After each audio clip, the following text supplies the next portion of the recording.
તૃતીયમ ચંદ્રઘંટેથી જય માતાજી। નવરાત્રિના ત્રીજા નોરતે માં ચંદ્રઘંટાની પૂજા કરવામાં આવે છે। ચંદ્રઘંટા માતા કોણ છે અને ચંદ્રઘંટા માતાની કથા શું છે એ વાત લઈને આવ્યો છું મિત્રો। કથા બે મળે છે અહીંયા। એક કથા અનુસાર કે જ્યારે દેવો પર મહિષાસુરે રાજ જમાવી લીધું અને સ્વર્ગ પર અધિકાર જમાવી લીધો, જ્યારે દેવતાઓ ત્રાહિમામ થઈ અને બ્રહ્માજી પાસે આવે છે।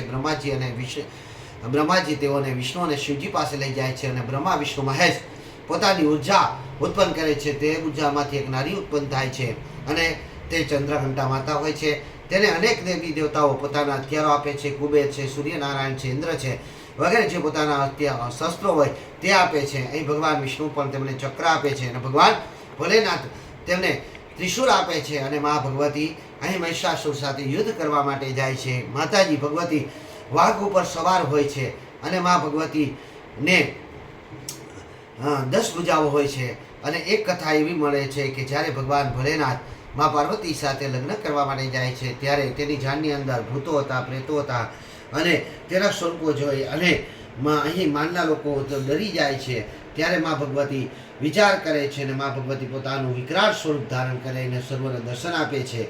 તો આ કથા અનુસાર ચંદ્રઘંટા માતાની કથા છે। આથી કરી ત્રીજા નોરતે આપણે મા ચંદ્રઘંટાની પૂજા અવશ્ય કરવી જોઈએ।